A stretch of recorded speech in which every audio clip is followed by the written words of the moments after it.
पर अकाल पड़ गया तो अत्रि मुनि ने भगवान शिव की आराधना की।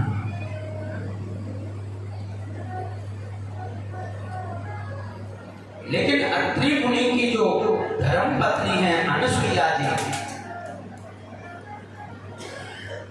नित्य अपने पति की सेवा करते हैं और अत्रि मुनि भगवान शिव की तपस्या में बैठे।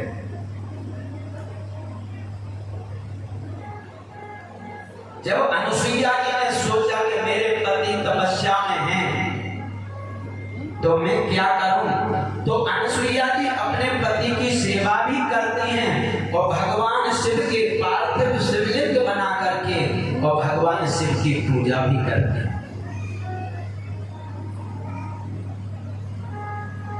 शिव पुराण की कथा कहता है कि अगर कोई व्यक्ति 108 पार्थिव शिवलिंग बना करके पूजन कर लेता है तो उसके सामने सभी देवता नतमस्तक हो जाते हैं।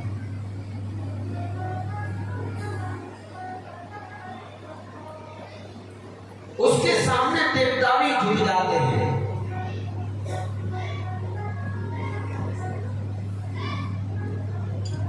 कई वर्षों तक अनुसुईया मैया ने अपने पति की सेवा की और मैया ने पार्थिव शिवलिंगों को बना करके अपनी पति की सेवा भी करती और भगवान शिव का पूजन भी करती।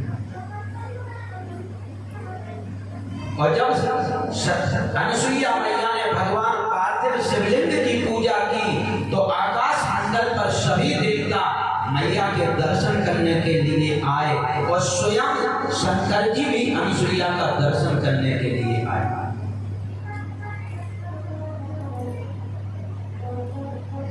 सभी ने अनुसुईया मैया की बड़ी महिमा गाई।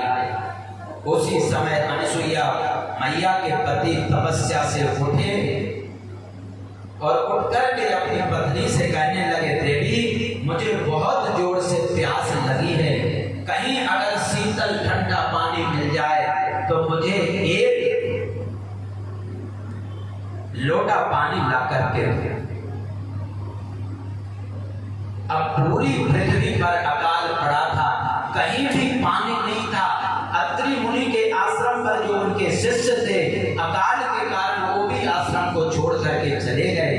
अनुसुईया मैया ने कमंडल लिया और कमंडल लेकर के जंगल में पानी की तलाश में निकल पड़ी।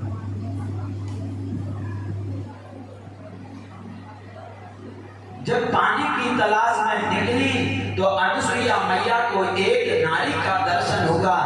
सफेद कपड़ों को पहन करके सुंदर अपने श्रृंगार को करके मैया के सामने खड़ी और वहां पर अनुसुईया मैया की जय जयकार करके महाराज प्रशंसा कर रहे हैं।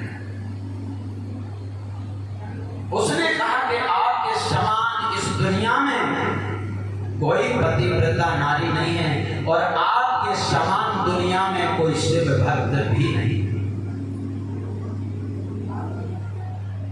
अनुसुईया मैया ने पूछा, माँ आप कौन हो जो मुझे दर्शन दिया है? तो उस देवी ने कहा कि मैं साक्षात गंगा हूँ और आपका शिव पूजन से मैं प्रसन्न होकर के आपको दर्शन देने के लिए आई। तब अनुसुईया मैया ने हाथ जोड़ करके कहा कि माँ मेरे पति को बहुत जोर से प्यास लगी है, अगर आपकी कृपा हो तो आप मुझे इस कमंडल में जल दे दीजिए।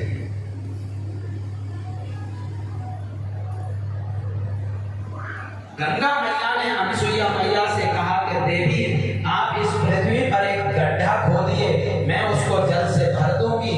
अनुसुईया मैया ने वहां एक गड्ढा खोदा और गंगा मैया ने उसको भर दिया और उसमें से अनुसुईया मैया ने जल लेकर के और जल ला करके अपने पति देव को सुंदर जल दिया। अत्रि मुनि ने उस जल को पी करके बड़ी प्रशंसा की और अनुसुईया जी ने कहा था कि देवी आप यहीं पर रहना, जब तक मेरे पति आपके दर्शन करने नहीं आते हैं तब तक आप यहाँ से नहीं जाना।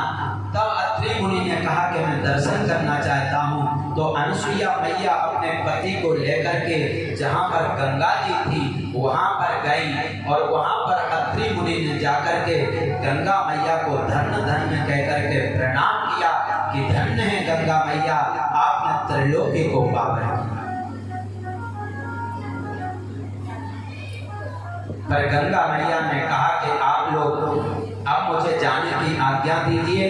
तो अनुसुईया मैया ने अत्रि मुनि ने हाथ जोड़ करके प्रार्थना की कि हे मां गंगा, पूरी पृथ्वी पर अकाल पड़ गया है, अब आप यहीं पर विराजमान होकर के रहिए। तो गंगा जी ने कहा था कि देवी, जो आपने पार्थिव शिवलिंग पूजा की, जो आपने शिवार्चन किया, उस शिवार्चन का 1 वर्ष का फल मुझे दे दो तो मैं यहाँ पर विराजमान होकर के रहूंगी। और अनुसुईया मैया ने अपने शिवार्चन के फल में से 1 वर्ष का फल गंगा को दिया और वहां पर मां गंगा मैया विराजमान।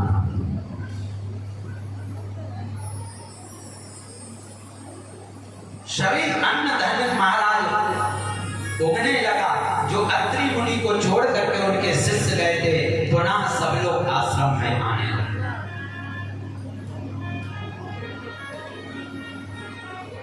दुनिया में अगर सबसे बड़ी पूजा भगवान शिव की है तो मैंने बार बार कहा है कि शिव पार्थिव पूजा से बड़ी दुनिया में कोई पूजा नहीं। अपने घर में प्रातः उठ करके स्नान करके रोज भगवान शिव की पिंडी बनाइए और रोज उनका पूजन करिए आप, और उनको विसर्जन करिए, आपको अनंत गुना फल प्राप्त।